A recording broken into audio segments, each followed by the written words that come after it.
I returned a lost wallet to a man everyone fears. 3 days later, his armed guards surrounded my house. Fake feds hunted me, and gunfire nearly killed my son. One honest choice, one dangerous man, and now I'm under his protection whether I want it or not. Before we go any further, beautiful souls, can I ask you something? If this story already has you hooked, do me a quick favor. Hit that subscribe button for K-Pop Tales Studios. It's free, it takes 2 seconds, and it keeps these powerful stories coming to you every single week. Don't just watch, be part of the family. Now let's dive in. The wallet wasn't supposed to change anything. In a city where survival meant keeping your head down and your business to yourself, Chloe Parkington had perfected the art of invisibility.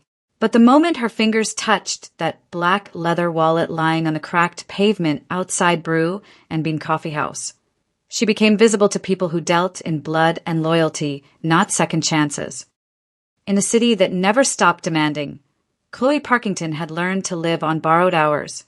Between her day shifts at Westview Elder Care and late nights waitressing at Mama Kim's Korean American diner, she'd forgotten what silence felt like. Her life had become a rhythm she knew by heart, the steady pulse of exhaustion that lived beneath her ribs, keeping time with the hum of the medication cart at dawn and the clatter of ceramic plates after midnight. At 29, Chloe had mastered the choreography of survival, smiling when her feet screamed, nodding when supervisors spoke to her like wallpaper, making Marcus's lunch at 5 a.m. with ingredients stretched across 3 meals, checking her bank account twice before buying dish soap. She moved through Washington, D.C., like a shadow passing through sunlight, noticed only when necessary, forgotten the moment she turned away. Her life was drawn in routines, bills that arrived with clockwork cruelty, school permission slips she signed in the break room between shifts, late buses that smelled like diesel and defeat, and Marcus, always Marcus, her 10-year-old son with eyes too wise for his age, asking questions she didn't have good answers for. Mama, why do good people always have to work twice as hard? She'd kissed his forehead that morning, avoiding the question like she always did, and told him to finish his oatmeal. Now, at 11:43 p.m. on a Thursday that felt like every other Thursday, Chloe stood outside Brew and Bean, her body aching in that deep, bone-tired way that no amount of sleep ever fixed. Rain threatened in the heavy October air. Streetlights buzzed overhead, casting everything in sickly yellow. The last bus home left in 12 minutes. If she missed it, the next one wasn't for another hour. That's when she saw it. A wallet, black leather, expensive looking, lying near the curb like someone had dropped it and kept walking, too important or too careless to notice. Chloe hesitated, her nurse's instinct warring with her survivor's instinct. In D.C., you didn't pick up things that didn't belong to you. You didn't get involved in other people's business. You definitely didn't touch anything that looked like it cost more than your rent. But her feet moved before her mind finished the argument. The leather was soft, buttery, the kind that smelled like money and something darker. Power, maybe. Danger, definitely. She opened it with fingers that had changed bedpans and wiped down tables and somehow still trembled at the weight of what she held. Inside were crisp $100 bills, at least 20 of them, a black card embossed with Korean characters, and an ID that made her breath catch. Sungmin Jang, CEO, Jang Imports.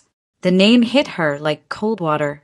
She'd heard it before, whispered in Korean between the older women at the diner who stopped talking when she came to refill their tea.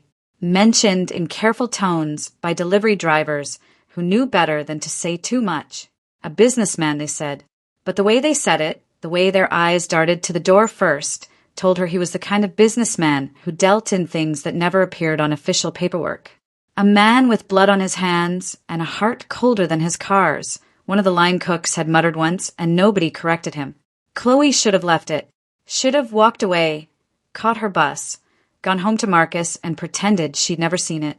Instead, she heard her son's voice from last week. They'd been in the grocery store parking lot when he'd found a $20 bill near a shopping cart. "We should keep it, Mama," Marcus had said.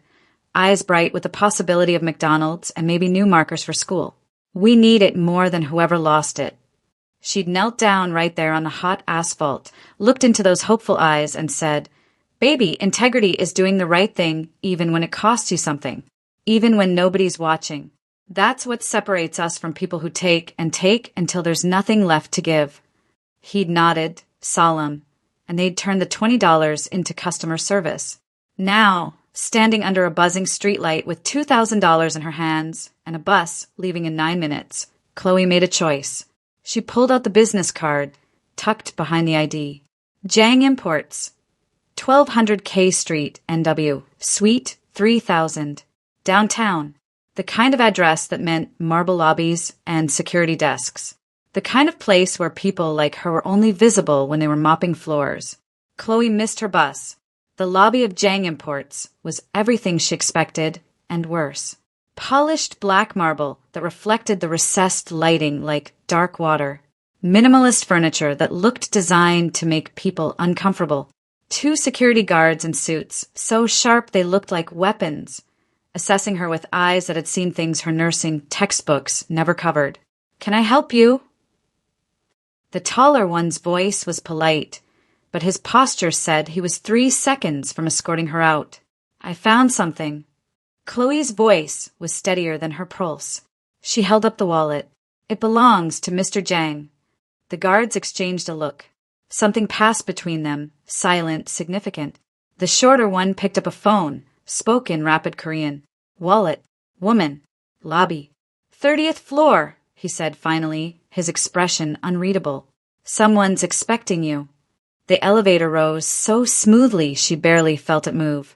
Just watched the numbers climb. 5, 10, 15. Each floor taking her further from everything she knew. The doors opened to a space that didn't look like an office. Floor-to-ceiling windows overlooking the Potomac. Sleek furniture in blacks and grays. 3 men in dark suits positioned like chess pieces, their faces giving away nothing. Then the glass doors at the far end opened, and Chloe forgot how to breathe. Sungmin Jang stepped into the room, and he looked nothing like his ID photo. Mid-30s. Tall. Sharp suit that fit him like a second skin. Dark hair, styled with precision. And tattoos, intricate patterns crawling from beneath his collar, like secrets written in ink. But it was his eyes that stopped her. Dark, not warm, assessing her with an intensity that felt physical. Not threatening. Not yet, but weighing her. Measuring. Trying to understand what kind of person returned $2,000 to a man everyone feared. "You found this." His voice was smooth, controlled, the kind that didn't need volume. "Yes, sir. Outside Brew and Bean on M Street." She held out the wallet, her hand steady now. I looked at the ID to figure out how to return it. He took it, gently, then looked at her like he was trying to decide something important. Most people would have kept the cash. Chloe lifted her chin, exhaustion making her bold. "I'm not most people. I teach my son better than that." For a moment, just a moment, something shifted in his expression. Respect, maybe, or curiosity. Then he nodded once, decisive.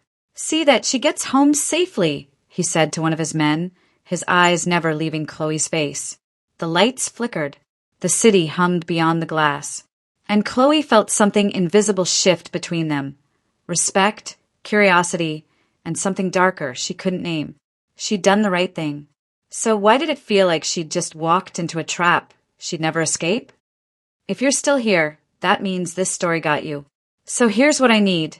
Subscribe to K-Pop Tales Studios right now, and drop a comment telling me what time you're watching this. Are you an early bird catching this at sunrise? A night owl like Chloe burning the midnight oil?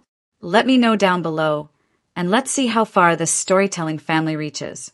Trust me, you don't want to miss what happens when those 3 black cars show up outside her house. The call came at 2:17 p.m. the next day, right in the middle of her shift at Westview Elder Care.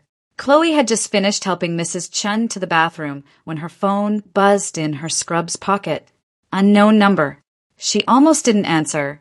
Bill collectors had her number memorized, but something made her swipe. Miss Parkington. Not a question. A statement. The voice was deep, controlled, unfamiliar. Mr. Jang would like to thank you in person. This evening. 6 o'clock.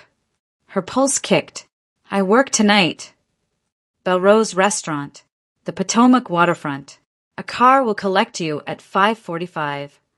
A pause. It wasn't really a question, Miss Parkington. The line went dead.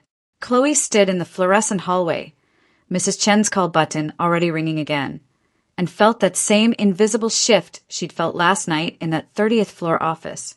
Like gravity had tilted slightly, and she was sliding towards something she couldn't see but could definitely feel. She should have ignored it. Should have gone to her shift at Mama Kim's and pretended the call never happened. Instead, at 5:30 p.m., she found herself standing outside her duplex in the only dress she owned, a simple black number she'd bought for her grandmother's funeral 3 years ago, watching a black Mercedes pull up to her curb with the silent precision of a shadow. Belrose wasn't a restaurant.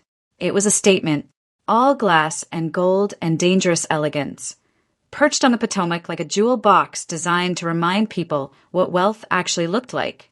The kind of place that didn't advertise didn't need to. If you knew about it, you could afford it. If you couldn't afford it, you'd never hear its name. 2 men in dark suits opened the doors before Chloe could reach them. Inside, the lighting was low, intimate, and the few occupied tables held people who looked like they made decisions that affected thousands of lives before breakfast. Miss Parkington, a hostess who looked like she'd stepped out of a magazine, gestured toward the back. Mr. Jang is waiting. He sat by the floor-to-ceiling windows overlooking the river, the city lights just beginning to glitter in the October dusk. He stood when he saw her, a gesture so unexpectedly polite it made her stumble slightly in her uncomfortable heels. You came. Sungmin Jang looked different in the soft lighting. Less dangerous, somehow, though Chloe knew that was probably a lie. He wore a black shirt, no tie, the tattoos at his collar more visible now. I wasn't sure you would. You didn't really give me a choice. She sat across from him, spine straight, refusing to be intimidated by crystal glasses and leather-bound menus. He smiled slightly. No, I suppose I didn't. A waiter appeared with wine, expensive, French, something Chloe couldn't pronounce, and disappeared just as quickly. They sat in silence for a moment, the tension between them thick enough to touch. Chloe Parkington, Sungmin said finally, swirling his wine. 29, single mother, works at Westview Elder Care, day shift. Mama Kim's Diner nights. Son named Marcus, 10 years old, attends Brookland Elementary. Student loan debt from Georgetown nursing program. Dropped out second year. Medical bills from... He paused, something almost gentle crossing his face, from your son's emergency appendectomy 2 years ago. Chloe's blood went cold, then hot. You had no right. I had every right. His voice never rose, but it cut clean. You walked into my building. You returned something valuable. That means you're either honest or very, very smart. I needed to know which. And her hands clenched in her lap. Honest. He slid a cream envelope across the table, which is rare in my world, Miss Parkington. She didn't touch it. I didn't do it for money. I know. He leaned back, studying her with those dark, unreadable eyes. That's exactly why I'm giving it to you. Consider it protection. Protection from what? From the consequences of being seen by me. The words hung in the air between them like smoke. Chloe stared at him, trying to understand, but he was already standing, buttoning his suit jacket with practiced ease. Enjoy your dinner. Order anything. My driver will take you home. He placed a business card on top of the envelope. If anything unusual happens, anything at all, you call that number. What kind of unusual? Her voice came out smaller than she wanted, but he was already walking away, his men materializing from the shadows to follow him out into the night. Chloe didn't touch the food. She took the envelope, told herself it was just to throw it away later, and let the silent driver take her home. But she noticed things on the drive. The way he checked his mirrors, the black sedan that followed 3 cars back, The way he didn't pull away until she was inside with the door locked. The next morning, the black car was still there, parked down the street, engine off, windows tinted dark. She told herself it was paranoia, told herself she was imagining things. Then, at 11:34 p.m., Mrs. Patterson's window, 3 doors down, shattered. An accident, probably. Kids with rocks, maybe. But when Chloe ran to her own window, heart hammering, the black car hadn't moved, hadn't even turned on its headlights. It just sat there, watching. Now, at 2 a.m., Chloe sat in the darkness of Marcus's room, listening to her son's steady breathing, clutching the envelope she'd sworn she wouldn't open. Inside was $5,000 in crisp bills and a handwritten note in elegant script. For being honest in a dishonest city, you're safer than you think. S.J. But Chloe didn't feel safe. She felt like a piece on a chessboard she didn't understand, moved by hands she couldn't see. Outside, the black car's engine finally started, and it pulled away into the night like a promise or a threat. She'd done the right thing. So, why did it feel like she'd just declared war on a world she didn't even know existed? 3 days passed like held breath. Chloe went to work, came home, checked on Marcus, pretended the black car that appeared and disappeared from her street at irregular intervals was just her imagination working overtime. She didn't touch the $5,000, didn't call the number on Sungmin's card, just folded the envelope into the bottom of her underwear drawer and tried to forget it existed. But forgetting was impossible when you could feel eyes on you everywhere you went. It was Thursday afternoon when everything changed. Chloe had just left Westview Elder Care, her feet aching, her mind already running through the evening's calculations. Pick up Marcus from the community center by 6? Start dinner. Maybe finish the load of laundry she'd abandoned 2 days ago. The October air had turned cold, sharp enough to sting her cheeks as she walked toward the bus stop. That's when the blue sedan pulled up beside her. Clean, American-made, government-looking in that specific way that made it impossible to ignore. 2 men in suits stepped out, not the expensive tailored kind Sungmin's men wore, but the off-the-rack federal employee kind. One was tall, white with graying temples, the other shorter, black, with kind eyes that didn't match his posture. Miss Parkington. The tall one smiled, but it didn't reach his eyes. I'm Agent Morrison. This is Agent Hayes. Treasury Department. Mind if we ask you a few questions? Chloe's stomach dropped. She looked around. The street was busy enough. People walking past. Cars idling at the light. Public. Safe. What's this about? She kept her purse close, feet planted. Sungmin Jang. Agent Hayes pulled out a badge, flashed it just long enough for her to see the seal, but not read the details. We understand you met with him recently, returned his wallet, had dinner at his restaurant. The way he said it made it sound dirty, suspicious. I found his wallet and returned it. That's all. That's all. Morrison stepped closer, his smile widening. Miss Parkington, that wallet contained more than cash. Import documents, classified materials related to an ongoing federal investigation into money laundering operations tied to several city officials. Chloe's pulse hammered. I didn't see any documents, just cash and his ID. Maybe not. Hayes's voice was gentler, almost sympathetic. But Mr. Jang doesn't know that. Men like him, they don't trust anyone. And when someone gets close to information they shouldn't have. He let the sentence hang, heavy with implication. Morrison pulled out a business card, pressed it into her hand. If anything unusual happens, anything at all, you call us immediately. Day or night. We can protect you. Protect me from what? Her voice cracked.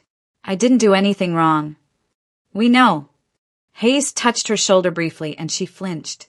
But in Jang's world, innocent people become liabilities. We just want to make sure you and your son stay safe. They got back in the sedan and drove away, leaving Chloe standing on the sidewalk with a business card burning in her palm and fear turning her blood to ice. She checked her purse 4 times on the bus ride home. The card was there. Then it wasn't. Then maybe it had fallen out. Then maybe she'd imagine the whole thing. By the time she picked up Marcus from the community center, her hands were shaking so badly she could barely grip the steering wheel of their beat-up Honda Civic. "You okay, Mama?"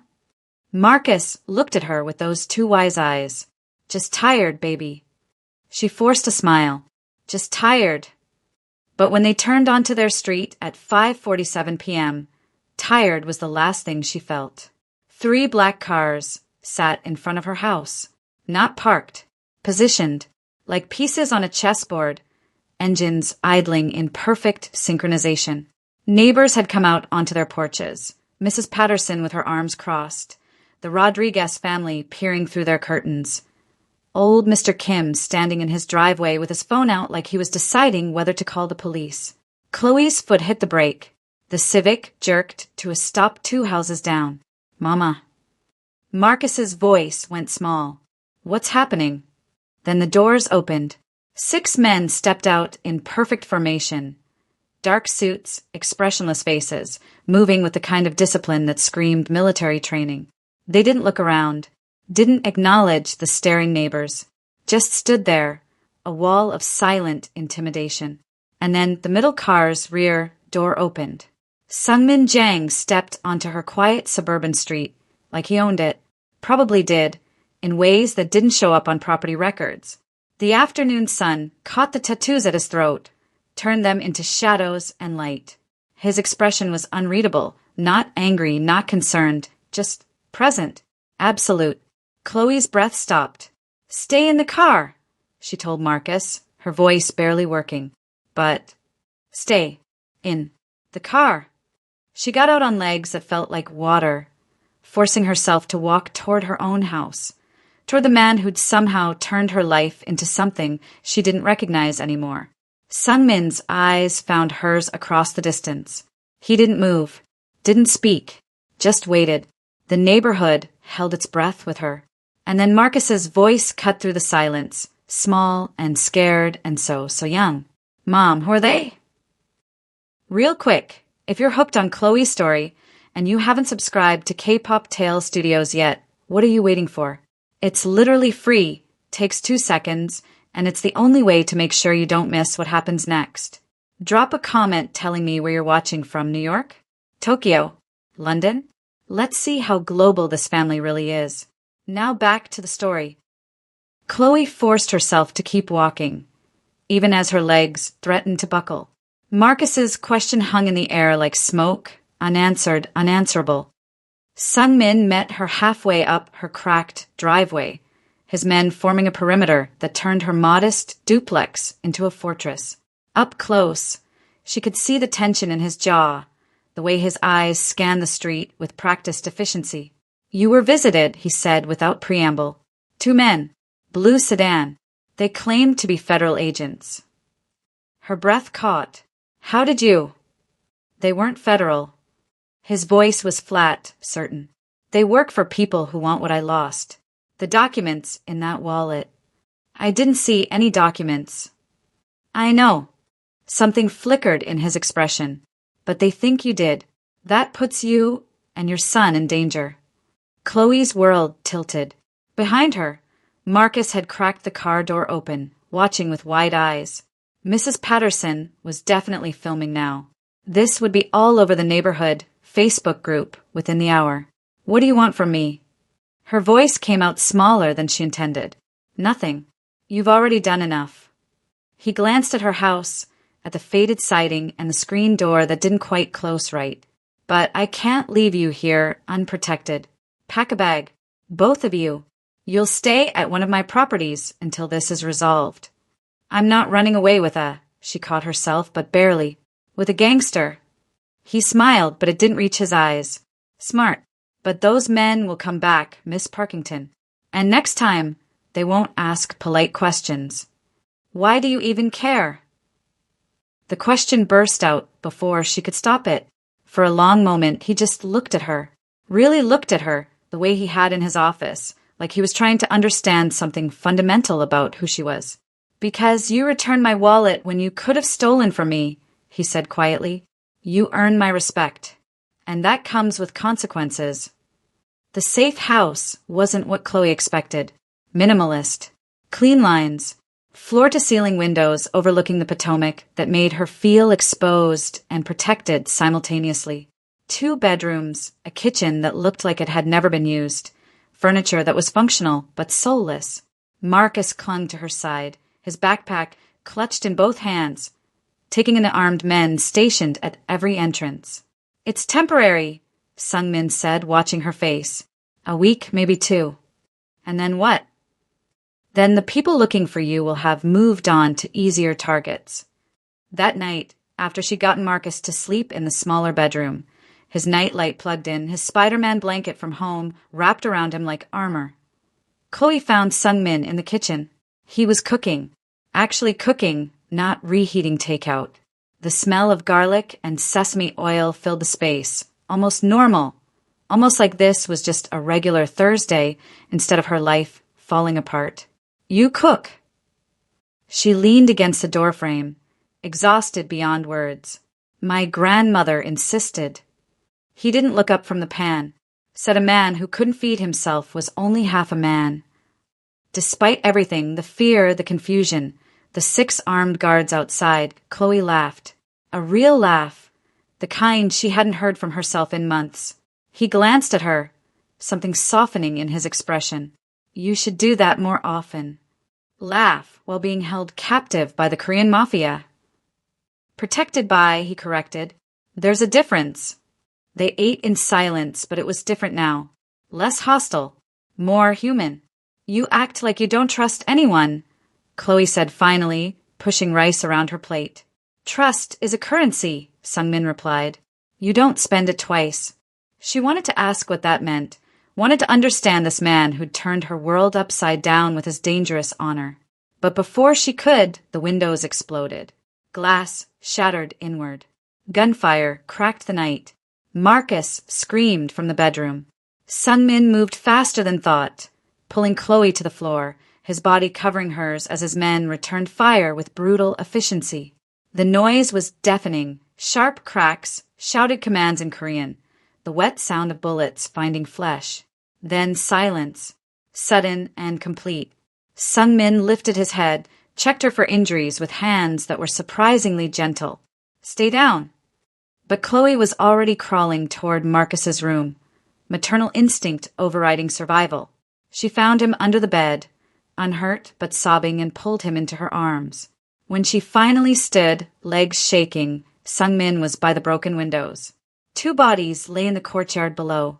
His men were already moving them, efficient as shadows. He turned to her, glass crunching under his expensive shoes, and in his eyes she saw something that made her blood run cold. Not violence, not anger, certainty. "Those men from the blue sedan," he said quietly, "they weren't investigating me. They were hunting you." Chloe held Marcus tighter, her son's tears soaking into her shirt. "Now do you believe me?" Before we go any further, if you're on the edge of your seat right now and you still haven't hit that subscribe button for K-Pop Tales Studios, I need you to ask yourself why. This is the good part. This is where everything changes. Subscribe now. Drop a comment telling me where in the world you're watching from, and let's keep this story going together. The safe house felt different after the gunfire. Colder, more real, like the illusion of safety had shattered along with the windows. Marcus finally fell asleep near dawn, exhausted from crying, curled against Chloe on the leather couch with his Spider-Man blanket wrapped tight.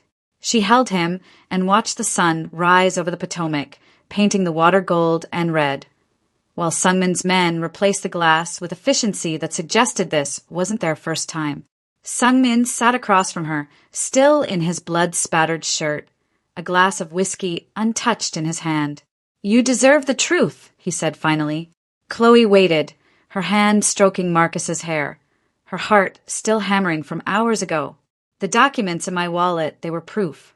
Evidence that 3 city council members and a federal prosecutor have been using Jang imports as a front for laundering campaign funds from foreign interests."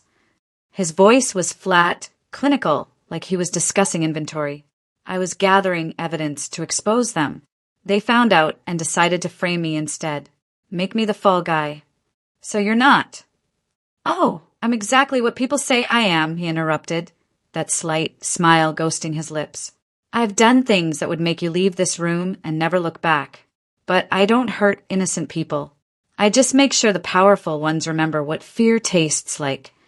Chloe studied his face, the tattoos, the exhaustion, the weight he carried like armor. Then why not go to the real authorities? Because half of them are on the peril of the people I'm trying to expose. He set down the untouched whiskey.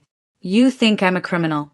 You're right, but I'm the one keeping worse men from burning this city to the ground. The silence stretched between them, heavy with truth and consequences. My sister, Sungmin said quietly, and Chloe heard something break in his voice. She was 22. Pre-med, brilliant. She witnessed something she shouldn't have. Corrupt officials meeting with traffickers. They killed her to keep her quiet, made it look like a robbery. His eyes met Chloe's. She was innocent, just in the wrong place, and I couldn't protect her. Understanding crashed through Chloe like a wave. That's why you care. About me and Marcus. He nodded once. I won't let another innocent person get caught in crossfire. Not while I can prevent it. Hold up. If this story is hitting you in the chest right now, if you're feeling what Chloe's feeling, then I need you to do something. Subscribe to K-Pop Tale Studios if you haven't already, and drop a comment telling me, do you think Sungmin is a hero or a villain? Is Chloe right to trust him? I need to know what you think. Don't just watch. Be part of the conversation. Now, let's finish this. By 9 a.m., Sungmin's men had packed their things.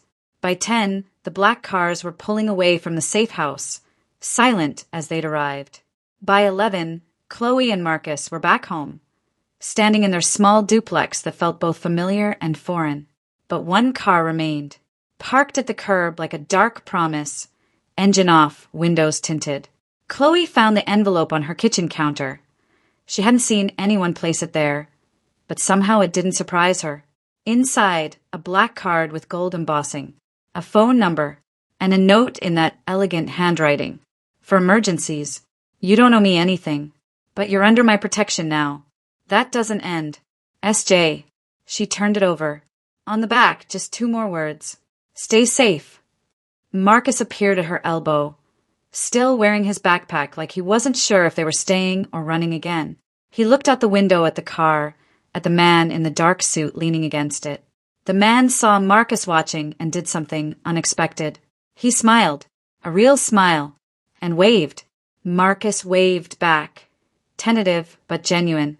Chloe exhaled, truly exhaled, for the first time in 4 days. Her life would never return to what it was. The wallet, the dinner, the gunfire, the truth, it had all changed something fundamental in her world.